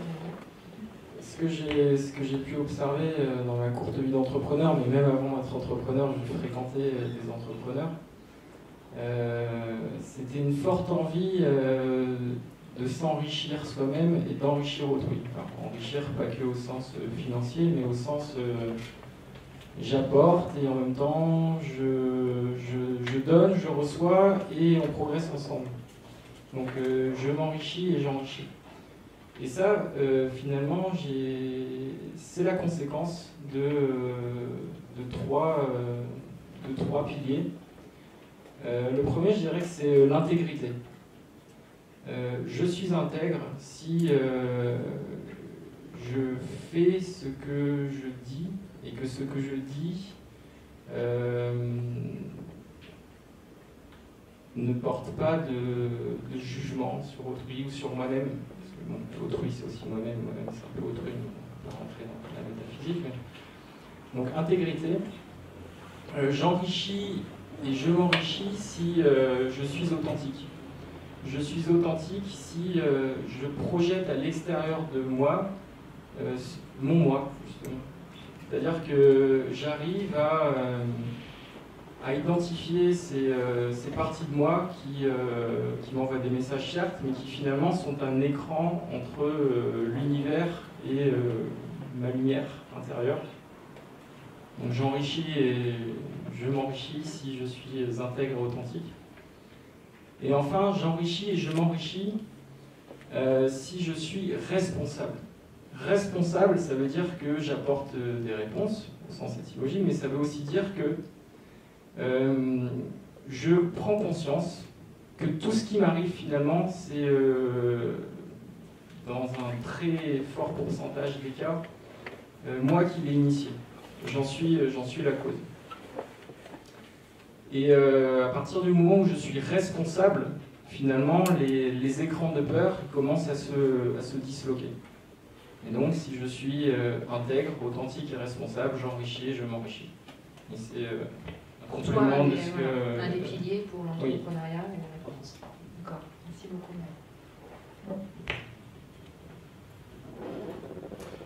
Une question. On est chez Mensa ProLab, donc 3% d'entrepreneurs, 2% de gens chez Mensa potentiellement. Je vais voir ce paramètre. C'est une petite musique qui tourne dans la tête, qui est que il y a la peur, d'accord, peut-être des atouts que tout le monde n'a pas, donc il faudrait quand même que je m'en serve, c'est un atout, que je joue la carte, que je m'en rassure en tout cas, en ayant cette façon à quoi j'aurais bien aimé, puisqu'on est là entre nous, qu'on aborde cette grandeur sur le sujet. Enfin, j'ai pas de question précise, mais c'est une autre dimension, ça compte, et les 3%, les 2% sont les 3%. Je pense qu'on a besoin de tous les atouts qu'on peut trouver. Donc si on a la chance d'avoir un esprit qui fonctionne vite, par exemple, eh ben, ça peut être très utile parce que lors d'une situation, d'une rencontre avec quelqu'un potentiel, on peut l'écouter en même temps, on peut dire tiens, ça, tac, tac, tac, ce qu'il dit, je peux répondre un peu avec pertinence. Bon. Il y a des gens qui sont très empathiques et ça sera leur point fort. Il y a des gens qui sont très analytiques, ça sera leur point fort. Il y a des gens qui sont très timides. Ah, bah non, ça c'est pas un point fort. Si on est très timide, ben, on est comme on est, hein. Faut travailler. Voilà, il faut travailler un peu pour transformer cette timidité en autre chose. Alors pour les timides, hein, il y a toujours la vente en ligne. Hein. Ça c'est parfait, de ne pas se cacher derrière son serveur. Hein. Mais enfin, à un moment ou à un autre, les gens qui font des marketing moderne vous expliquent qu'il faut aller faire une vidéo YouTube. Donc si vous êtes timide, de toute manière, il va falloir au moins un minimum aller vous exposer. Donc, blague à part, je trouve que c'est une chance extraordinaire d'avoir une tête qui marche bien. Donc c'est plus un atout, mais ça ne rentre pas forcément dans les critères des 3%, puisqu'on parlait de l'indépendance et de l'achievement. Ah oui, mais je citerai le grand philosophe du XXe siècle qui était Coluche. Hein. Il y a des gens beaux et il y a des gens moins beaux, et des gens petits et des gens grands, et des gens borgnes. Et pour ceux qui seront petits, noirs, borgnes et juifs, ce sera beaucoup plus difficile. Et donc, du coup, c'est exactement ça. Oui, c'est un atout, mais ce n'est pas discriminant, on est tous différents. Ce que je veux dire, c'est que chacun écrit son chemin, sa voie. Simplement, si vous avez des atouts, servez-vous-en. En général, ne bloquez pas parce que je ne sais pas quoi, la société porterait un regard difficile ou différent sur les gens qui sont différents. Oh. J'ai un entrepreneur chinois que je conseille, je vais vous livrer son secret, quand il est un peu timide. Et donc quand il va en rendez-vous, il imagine que sous sa chemise, il porte un t-shirt qui dit « Fuck the world, I'm a panda ». Ok? D'accord. Alors, ça c'est son truc à lui, et du coup, « Fuck the world, we are pandas ». Fuck the world, we are zebras. Zebras, exactement. En 2 secondes aussi, on va raisonner avec des gens qui vont comprendre ce qu'on est en train de faire. Du coup, il y a toujours une notion d'alignement qui existe au bout d'un moment, qui va faire que quand on va être, comme tu donnais tes 3 valeurs, enfin tes 3 piliers, cette notion d'authenticité c'est toujours une force. Et parce que on va attirer à soi aussi ce avec quoi on va raisonner. Quand on est aligné, de fait, on va créer des connexions qui, elles-mêmes, vont nous aider à grandir. Et ça, c'est un truc qu'on voit sur le parcours de l'entrepreneur. Enfin, sur mon parcours, moi, j'ai commencé à m'aligner avec vraiment des personnes qui, ça résonnait. Et de fait, ça peut être un atout, et qui qu'on soit, en fait. Un atout, dans ma conception des choses, c'est quelque chose qui est statique. C'est quelque chose que j'ai dans ma manche, voilà, j'ai un atout et je le sors le moment où. De mon expérience, j'ai découvert quelque chose de plus puissant que les atouts, c'est l'intention. C'est mon aspect intentionnel. C'est-à-dire que, par exemple, je peux avoir l'intention de développer mes atouts. Mais ça rejoint ce que tu dis, c'est que quand je suis dans l'intention de, finalement je crée. Parce que c'est une idée, mais cette idée va venir petit à petit se matérialiser si je m'en donne les moyens. Et bon, il y a un vieux proverbe qui dit « le travail paye toujours ». Et ce travail, c'est pas forcément aller moissonner des champs à main nue, mais c'est aussi, je travaille aussi si je travaille sur moi. Là, on parlait tout à l'heure, par exemple, d'écouter mes peurs, d'être connecté à mes émotions. Ça, c'est pour moi une forme de travail. Et à partir du moment où j'ai l'intention, comme disait Patrick, de m'améliorer, de dépasser ma timidité, etc., je crois que j'ai déjà fait 80% du chemin. Bon, la bonne nouvelle, c'est que, a priori, en tant qu'être humain, et on est tous constitués de lumière, comme partout dans l'univers, on a la capacité de nous adapter, de nous reconfigurer, de nous améliorer. Mais c'est un chemin, comme disait... Et Maëlle, de ton expérience dans ton réseau, est-ce que tu constates que le fait d'être HP je veux dire, facilite les choses pour être entrepreneur, ou ça n'a vraiment rien à voir dans ton expérience? Je vais faire une blague, j'allais dire, ça veut dire quoi être HP? On peut débattre, si tu veux. Peut-être remets-en.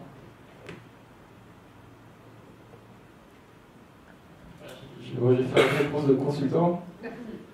Je vais dire, ça dépend. C'est une force si je suis authentique. Ça veut dire que si je fais abstraction des peurs et des traumatismes que ça a pu créer parce que j'ai vécu des situations où des fois si ça va trop vite, ça va trop vite et finalement ça crée une situation de blocage. Si j'en reste... je préfère parler en mon nom que faire des généralités sur l'humanité. Mais au final, voilà, ça peut être un frein, comme ça peut être une force. Parce que finalement, si je suis ce que je suis, si je suis comme je suis authentique, et finalement tout se passe bien. On arrive à cette loi de l'attraction, c'est que j'attire les personnes qui ont envie de créer quelque chose avec moi et avec qui moi j'aurais envie de créer. Donc on va s'enrichir finalement. Merci beaucoup. Est-ce que vous avez envie d'interagir? Quelques questions? Oui.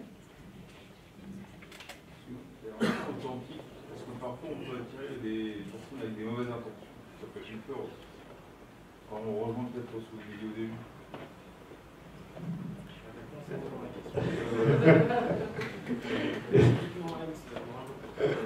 Je veux dire, voilà, la question c'était est-ce que si on est authentique, on peut attirer des gens qui ont des mauvaises intentions. Alors j'en ai une autre, moi j'allais vous conseiller d'être bienveillant. Je trouve que dans la vie, il n'y a pas assez de gens bienveillants parce qu'en fait ils ont un peu trop peur pour sortir d'eux-mêmes et aller se montrer leur meilleure côté. Et en fait, c'est super d'être bienveillant. On peut commencer avec sa boulangère et sa voisine, et puis après ça, on peut étendre un petit peu le cercle, et au fil du temps. Et alors effectivement, la question est presque que quand on est bienveillant, les gens vont prendre, tirer parti et prendre avantage de votre, profiter de votre bienveillance. La réponse est oui, bien sûr, mais pas tout le temps. Une fois de temps en temps. Et pour une fois de temps en temps, où votre bienveillance vous mettra dans une situation un peu délicate, il y aura toutes les autres fois où elle sera ouvert la communication avec un niveau assez profond et spontané, presque étonnant, avec tous les gens pour qui vous aurez des bienveillances. C'est la spécialiste de ces sujets-là, c'est Catherine. Avant de changer de sujet, on revient à votre question dans 3 secondes. Catherine, est-ce que quand on est authentique et bienveillant, on attire parfois des gens malveillants? Vous avez une réponse vraiment? En fait, moi je crois beaucoup qu'il faut donner en fait. Au démarrage et derrière, on va voir ce qu'on va recevoir. On ne va pas être dans cette attente de dire oh mon Dieu, si je suis sympa avec les gens, si je donne quelque chose, est-ce qu'on va trop me prendre? Ouais.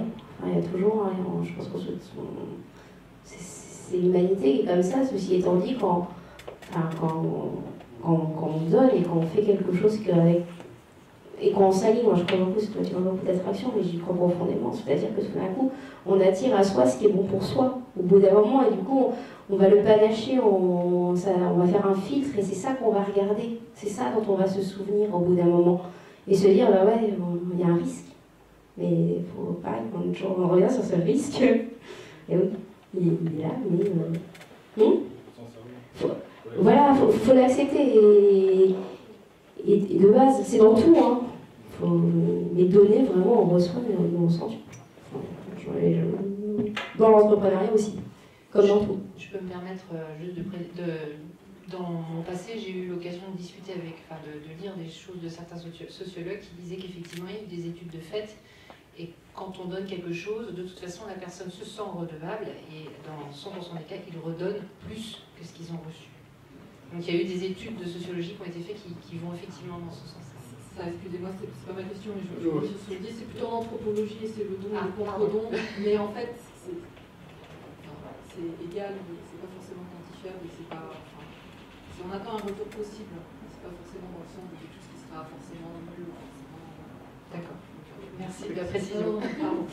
Du coup, oui, alors j'avais deux questions vraiment. Je voulais revenir sur votre définition de l'entrepreneur. Parce que du coup, je n'avais pas compris au départ, en fait, et on vous écoutant parler, je me dis, de quoi on parle? Je trouvais que votre définition, elle était intéressante. Par contre, je voulais savoir comment vous arrivez aux 3%. Ça me paraît assez peu, du coup, si je prends votre axe et toute la partie en haut à droite de l'axe. Si je vous dis qu'à gauche, chez les indépendants, au-dessus de la moyenne, sur l'axe des indépendants, il y a 15% d'évaluation. Oui, mais est-ce que ça n'inclut pas aussi les chefs d'entreprise, artisans, commerçants Ils sont tous là. Là, il y en a plus que 15% avec les professions libérales. Je crois pas. Si, ok. Voilà. Donc, non, mais est-ce que c'est un chiffre que vous avez calculé sur ça date... votre expérience? Alors, c'est pas un chiffre scientifique. Mais ce qui avait attiré notre attention, c'est que on avait lu une étude qui disait que dans une population, dans un pays qui n'est pas en situation de guerre, la criminalité ne dépasse jamais 3%. Et la théorie derrière cette étude, c'était qu'aucun groupe ne sera toléré, qu'un groupe très différent ne sera toléré par la société s'il dépasse, et s'il est tellement déviant qu'il dépasse 3%. Et du coup, on en a tiré cette analogie, donc c'est vraiment pas très scientifique, c'est purement une construction intellectuelle, que les entrepreneurs étant tellement différents des autres personnes, il ne pouvait pas y en avoir plus de 3%. D'accord. Alors, en 22 ans, vous êtes la première personne qui me pose la question. Bravo. C'est pas, c'est bravo. Merci. C'est super. Allez-y. Bien sûr. Je voulais revenir sur la peur, parce que vous avez beaucoup évoqué l'aspect psychologique, mais est-ce qu'il n'y a pas aussi une dimension sociale, et notamment de légitimité? Je reprends aussi ce que vous avez dit sur la contrepartie monétaire. Pour moi, il y a aussi quand même l'histoire de si je fais des choses bénévoles, ou comme ça, où je donne, Bon, mais à partir du moment où je vais prétendre être rémunéré pour ça, alors je prends mon cas, mais je me dis c'est peut-être quelque chose il y a aussi le fait que je vais me dire, c'est pareil, qui je suis déjà pour demander de l'argent et pourquoi, et est-ce que ça va être à la hauteur en termes de l'attente des personnes qui vont, à laquelle je vais demander de l'argent, voilà. Et là ça rejoint le syndrome de l'imposteur, voilà. Moi j'ai mis 1 an à me dire que légitimement j'avais peut-être quelque chose à proposer derrière. parce que qui je suis pour faire ça? Qui je suis pour demander de l'argent? Exactement, exactement. Mais voilà, et pour prétendre à ce que ça a une valeur. C'est juste qu'à un moment donné, j'ai compris que mécaniquement, si je voulais continuer à faire ça, il fallait que et que du coup, j'ai été contrainte par l'envie de le faire. Et que, effectivement, au regard des autres, si j'avais quelqu'un qui m'avait donné quelques millions, mais je continuais à le faire comme ça, c'était beaucoup plus pratique dans ma mécanique. Parce que, comment, pourquoi, en fait. Mais à un moment donné, pas le choix. Donc c'est pas le choix qui a conditionné la recherche du business plan, etc. Et c'est ça aussi qui a commencé à me dire, ok, il faut que derrière j'articule tout. Parce que tout à l'heure on parlait d'anticiper le risque, etc. et de construire le parachute en sautant. Moi j'avais rien. Enfin, c'est même pas que j'étais une kamikaze qui sautait, c'est que j'avais pas compris que j'étais en train de sauter. Enfin, j'en étais à ce stade-là. Oui, voilà, j'étais guidée, et je suivais un peu une sorte de chemin, mais j'avais vraiment pas, j'avais pas compris que j'étais en train de sauter. Enfin, je sais même pas si j'ai sauté en fait. Voilà. Et je sais même pas où je suis sur ce fameux spectre que tu m'indiques. Enfin, donc, j'ai pas intellectualisé, j'ai suivi la sincérité et du coup j'ai suivi le vécu. Donc c'est peut-être un paradoxal, mais ça a été cheminement, qui je pense n'est pas du tout le même en fonction des uns et des autres.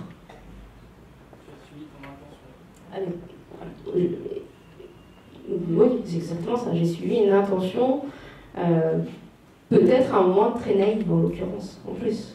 Et de fait, ça s'est produit parce que j'ai pas anticipé. J'ai pas anticipé, je me disais, bah ouais, je pense que c'était censé être authentique. Après, derrière, tu as envie de rajouter tout un tas de choses et après, tu te repositionnes en permanence parce que sinon, tu fais 55 projets en même temps parce que tu as 27 autres idées et tu sais pas trop comment tu vas mécaniquement les faire. Okay. L'attention, il faut toujours aussi y aller avec sincérité. Derrière, c'est-à-dire, ok, le lâcher prise. Je ne sais pas si on l'a pas évoqué encore, mais cette notion de lâcher prise à un moment donné, c'est hyper compliqué. C'est très très compliqué. Je voudrais revenir sur cette question monétaire et la question de l'argent. Ça concerne aussi l'argent, ta question? Rapidement sur ce qu'on disait sur le parachute pour être sûr qu'on se comprenne sur la notion. Puisque le risque en fait a l'air d'être un facteur bloquant, je vais plutôt parler de peur. En fait, ce que je voulais transmettre, c'était plutôt cette prise de risque, pas l'envie de prendre un risque, pas ce goût du risque, mais juste de franchir le pas via cette volonté et voilà, de faire au final, d'entreprendre. Et pas simplement d'avoir le goût du risque. D'accord, effectivement, merci. J'ai peut-être répondu à une autre question, celle que j'avais entendue par-dessus différemment. Alors pour l'argent, je trouve que c'est un super sujet. Parce qu'on pourra écrire des bouquins, d'ailleurs ça a été beaucoup fait, sur l'argent, les preuves que ça pose. Fondamentalement, j'aimerais vous raconter les histoires de médecins de campagne. Et les médecins de campagne, ils allaient d'une ferme à l'autre, puis ils soignaient les gens. Puis, quand on était agriculteur, on va dire, allez, à la Seconde Guerre mondiale, on n'a pas d'argent. Avec quoi est-ce que payaient les gens? Avec ce qu'ils avaient. Donc, des œufs, des légumes, poulet. Et le médecin, il rentrait chez lui et sa femme lui disait, t'as ramené un peu de sous? Non, mais j'ai ramené des pommes. Poulet, on va faire du poulet aux pommes. Qu'est-ce qui se cache derrière ça? Il se cache que l'invention de la monnaie, c'est juste parce que c'est une méthode supérieure au troc. Mais fondamentalement, l'argent qui s'échange, c'est d'abord et avant tout un moyen de reconnaître la valeur de ce qu'on a reçu. D'accord? Fondamentalement, c'est un truc très simple. Et différemment, donne envie d'aller boire un café, il y a un gars derrière le bar, il prépare le café, il a acheté le café, il a moulu le café, il a mis l'eau chaude, machin, il nous sert le café, en échange, vous pouvez lui donner une pomme si vous voulez, pourquoi pas? C'est une pomme, un café, après tout, une demi-pomme peut-être, vous pouvez le bon réglage, les coquillages, si vous avez des coquillages, vous pouvez aussi lui donner 1 euro. Et donc fondamentalement, l'argent qu'on demande en échange des services ou des produits qu'on propose, il ne pose pas de problème. Ce qui va poser le problème, c'est le niveau Mais oui, mais c'est très intéressant. Il faut d'abord faire cette distinction, parce que sinon, par amalgame, on va se poser la question de travers en disant est-ce que je le vaux? Est-ce que l'argent c'est sale? Est-ce que, mon Dieu, je vais devenir différent? Alors voilà, si j'ai beaucoup d'argent, qu'est-ce qui va se passer si j'ai beaucoup de succès? Mes amis ne me parleront plus, et puis depuis que je roule en BMW, ils me regardent méchamment. Ok, d'accord, mais ça c'est plein d'autres trucs, ça n'a rien à voir avec l'argent. Alors comment est-ce qu'on fixe la valeur d'échange? C'est très intéressant. Là aussi, il y a plein de bouquins qui ont été écrits sur ce sujet. Je peux vous dire une chose. Vous ne vendez jamais assez cher. Jamais.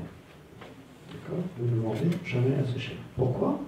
Parce qu'il y a toujours une espèce de boucle de rappel où on n'ose pas. Un tel fait une conférence, tiens, Obama, 20 minutes, 400 000 euros. Bon, moi, c'est ce que j'ai dit à Rila quand elle m'a dit est-ce que tu veux venir faire un petit truc chez le médecin? Je suis d'accord, même si Obama c'est 400 000, tu veux que je reste plus que 20 minutes? Bon, écoute, tu fais le calcul toi-même, hein, tout va bien.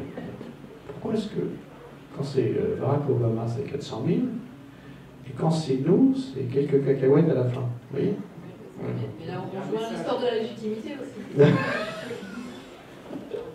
La raison, c'est que vous disiez la blague sur le côté, puisqu'on est là juste pour partager, donc on est là bénévolement, mais si on était des speakers professionnels, on essaierait de trouver notre place entre les budgets des entreprises ou des organisations. Et donc une des bonnes questions pour aborder ces questions, une bonne méthode, c'est de poser la question, mais quel est votre budget? Je vous raconte juste cette anecdote, elle se reconnaîtra. J'ai une cliente qui m'a appelé tout à l'heure. Elle m'a dit « Ah, je suis très content, j'ai appliqué la méthode que tu m'as suggérée la semaine dernière. Qu'est-ce que tu as fait ?» J'ai oublié. Et elle me dit « Au lieu de dire au client qui m'appelait qui me demandait combien ça allait coûter la passation de service, je lui ai demandé quel était son budget. Voilà, c'était 3 fois plus que ce que je m'apprêtais à dire. Et l'autre, je lui ai dit « T'as répondu quoi ?» Mais je lui ai dit « J'ai répondu comme tu m'as dit. Je pense qu'on peut pouvoir travailler dans le cadre de votre budget. » Petit point intéressant pour l'histoire. Doubler ses prix, c'est tripler sa marge. Alors ce qui vous fait vivre, c'est pas le prix, c'est la marge. D'accord? Donc en fait, il y a une élasticité des prix, dans toutes circonstances et à tout moment. Il y a des gens qui sont passés maîtres dans l'art de vous faire comprendre que ça va être cher. Et j'ai des anecdotes à raconter sur ce sujet, des gens qui font ça depuis très très longtemps. C'est beaucoup de talent. Vous rentrez dans le truc, vous savez que ça va être cher. Hein. Et pour autant, quand on est entrepreneur, simplement, cherchons ce qui est honorable, ce qui est un fair price pour l'échange. D'accord? Et le fair price, vous prenez ce à quoi vous pensez, vous multipliez par 2, et vous allez commencer à vous approcher de quelque chose qui est assez raisonnable. Merci Patrick. On arrive à la fin de notre débat. Avant de passer au cocktail, je pense j'aimerais bien clôturer sur une dernière phrase que vous souhaiteriez partager, un petit conseil, un dernier conseil, si vous deviez donner un conseil à chacun d'entre nous pour nous lancer, pour nous aider à partir dans l'aventure, qu'est-ce que ça serait? Catherine? Moi j'ai une phrase, je me dis à chaque fois essayer, au pire ça marche. Tant qu'on n'a pas essayé, on est sur de l'hypothèse. Donc de fait, essayer, c'est avoir au moins peut-être un élément de réponse et vraiment se dire qu'on va faire un chemin et pas chercher un objectif. Parce qu'à partir de ce moment-là, on aura travaillé l'élément de réponse, donc on sera en test and learn. Et jusqu'au bout, on aura expérimenté le chemin. Et expliquer aussi, peut-être acculturer son entourage en disant je vais faire une expérience. Je vais monter une boîte, je vais essayer. Moi, ça aurait été ça. D'accord, merci. Là, ça serait la phrase du Petit Prince qui dit « On ne voit bien qu'avec le cœur ». Et après, je crois qu'il dit « L'essentiel est invisible » ou quelque chose comme ça, mais finalement, l'essentiel est invisible aux yeux, on ne voit bien qu'avec le cœur. Et finalement, par rapport à mon parcours de développement personnel, qui a été accéléré avec l'entrepreneuriat, c'est quelque chose que je vérifie au jour le jour. Et au-delà d'une citation, ça serait plutôt peut-être un facteur clé de succès, parce que finalement on n'est pas trop allé dans la partie comment. Mais facteur clé de succès, c'est mes facteurs clés de succès. Donc c'est ça déjà, c'est de me connecter à moi-même pour plus rapidement connecter à autrui. Parce que finalement ça enlève plein de barrières et puis les choses se font assez naturellement. De l'attraction. Et après, il y a encore autre chose, c'est le fait de... Là, on passe sur des côtés plus pratiques, mais c'est votre organisation personnelle, en gros.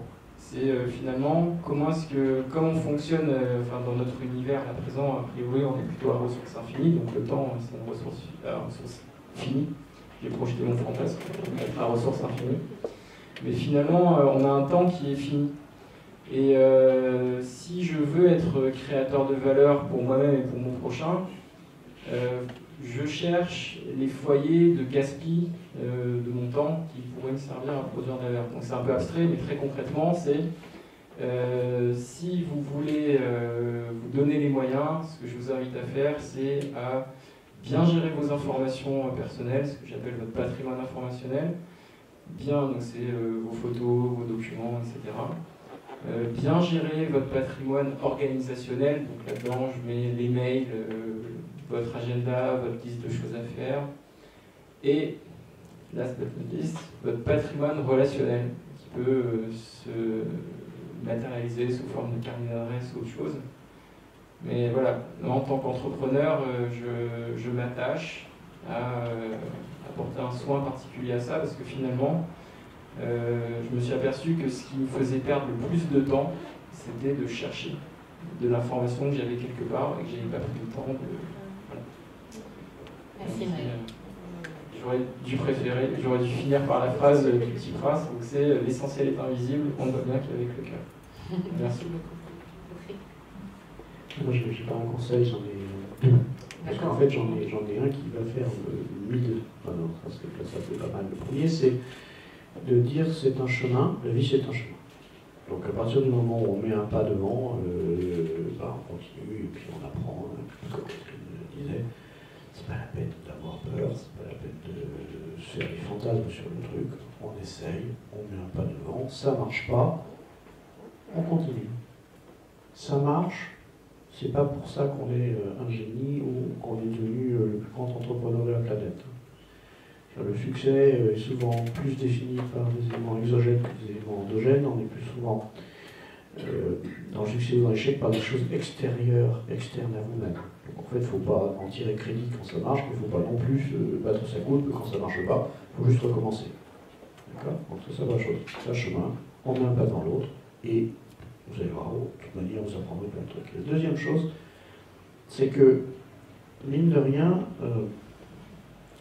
pour être un entrepreneur, il y a aussi plein de choses qu'il faut maîtriser. D'accord ? Alors on est tous différents, il y a d'entre vous qui sont super bons en comptabilité, puis d'autres qui sont super bons en commerce, puis d'autres qui vont être super bons en RH, mais personne n'est super bon partout. D'accord ? Donc, il ne faut pas se tromper, il faut se former. Il faut apprendre. Alors, on est dans un monde extraordinaire, puisqu'au bout des doigts, on a tous les MOOC qu'on veut, on a toutes les formations qu'on veut, on a tous les avis qu'on veut. Il y a des bouquins, donc reconnaissez simplement qu'il y a peut-être une dizaine de grands sujets sur lesquels vous devez avoir une expertise minimale. Faites votre rating personnel, comment je suis en vente, comment je suis en ressources humaines, comment je suis en droit, comment je suis en comptable, comment je suis, etc. Okay. Et puis là où vous n'êtes pas encore au niveau où vous devez être, investissez dans votre formation. Le fait d'investir dans sa propre formation, c'est peut-être la chose qui vous donnera le plus de retour sur investissement dans votre vie personnelle et professionnelle. Merci beaucoup. La dernière, cette formation, pour moi, elle n'est pas que cognitive, c'est-à-dire que je ne dois pas me former qu'en absorbant de la connaissance, mais je dois aussi travailler sur moi, finalement, me former sur moi-même, parce que finalement, c'est acquérir les outils, plonger à l'intérieur de moi-même et comprendre, par exemple, quelles sont ses peurs, ou quels sont ses freins, ou quels sont mes atouts aussi. Et donc la vie est un chemin et le travail ne s'arrête jamais. Voilà. Merci beaucoup. Donc, juste Isabelle voulait partager, avant qu'on passe au cocktail, vous voulez partager quelques petites phrases, quelques éléments avec nous, et après je laisserai la parole à Joël, qui nous accueille ici à Dojo ce soir. Très rapidement, donc là c'était la première de cette année, donc Mensa Pro Lab. La prochaine réunion c'est le 12 avril, ça sera Mensa Pro Network. Ici également, puisqu'en fait on a fixé les dates, Joël en parlera un petit peu, mais tout au long de l'année. Et la suivante c'est le 25 mai, et ça sera donc un Mensa Pro Workshop, sous forme d'atelier. Donc on vous a parlé tout à l'heure, il y a des petits post-it si vous avez des idées de thèmes pour le workshop, on y a déjà un petit peu réfléchi. Voilà, on est aussi en train de compléter l'équipe d'organisation parce qu'on a voulu faire quelque chose de beaucoup plus collectif. Enfin, ça a été au départ la volonté d'Olivier. Aujourd'hui, nous sommes surtout des filles, on voudrait des hommes aussi, donc il y en a quelques-uns qui sont là ce soir. Les filles sont bienvenues comme ça. Oui, évidemment. Donc venez nombreux. Donc ce qu'on fera, c'est qu'en fait, en dehors des Pro Lab, Network et Workshop, on refera une réunion pour faire appel à la candidature s'il y a des gens qui veulent nous rejoindre pour organiser, en fait, parce qu'on a besoin de monde, on veut vraiment redonner de l'essor, on veut qu'il y ait beaucoup plus de personnes qui participent. Il y a plein de gens de Mensa et Mensa Île-de-France qui ne connaissent pas du tout Mensa Pro, qui peuvent être intéressés, soit sur la partie création d'entreprise ou sur la partie plus salariale, enfin les différentes thématiques qu'on a évoquées au tout début de la réunion. Donc voilà, on veut relancer tout ça, il y a déjà plein de choses super intéressantes de fait, et puis voilà, la première réunion ce soir donne envie de continuer avec nous. Merci Isabelle. Alors Joël, je te laisse te présenter Dojo. Oui, bonsoir, c'est Joël Gréa, cofondateur de Dojo, qui est ravi d'accueillir Mensa Pro Lab ce soir. Donc je vais dire 2-3 mots sur Dojo, je vais vous parler des Golden Circle, le why, how, what. Le why de Dojo, on est là pour avoir un impact positif sur le monde et aider d'autres à avoir un impact sur le monde. Comment est-ce qu'on le fait? On le fait en posant des nouveaux modèles, en définissant des outils, en les répandant en Creative Commons. Notre structure interne même est elle-même un nouveau modèle, une alternative au capitalisme classique. On parle d'open capitalisme, avec des partenaires qui nous rejoignent. Certains qui se sont exprimés aujourd'hui sont membres de Dojo en tant que partenaires. Marie-Laure, Isabelle, moi-même. Sébastien, s'il a dit le mot, je ne sais plus. Ça, c'est notre how, comment on le fait. Donc, c'est des nouveaux modèles, ces structures. Le what de Dojo, c'est on crée un écosystème d'innovation au service des entrepreneurs, des grands groupes, des startups, des investisseurs, pour favoriser l'émergence de choses nouvelles. Pourquoi un écosystème? Parce qu'on s'est inspiré du plus bel exemple d'entreprise qui soit la nature. La nature est capable de faire des miracles parce qu'elle marche en écosystème. Tout ce qui est fait par un organisme est utile à un autre organisme. Il y a de l'interaction tout le temps. Donc ça c'est Dojo. Donc on est ravis de vous accueillir, on est ravis de vous inviter à oser. Il y a une phrase de Sénèque que j'adore, à oser vous lancer. Cette phrase de Sénèque, c'est on croit que c'est difficile, alors on n'ose pas, mais en fait, c'est parce qu'on n'ose pas que c'est difficile. Donc, juste une question, c'est un peu discours, mais c'est quoi votre business model? Alors en fait, Dojo c'est un groupe, et en fait on a plein de business models différents pour différentes entités. Donc, par exemple, le coworking, on a été le pionnier du coworking en France. Ben, on fait de la location à la découpe d'espace.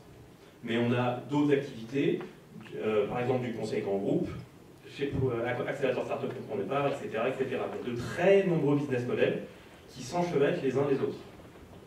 Donc si vous voulez plus d'informations, oui, je suggère que vous en parliez. On le fera autour d'un verre ou un petit peu de charcuterie. Voilà. Donc maintenant, c'est place à la discussion, au networking, etc.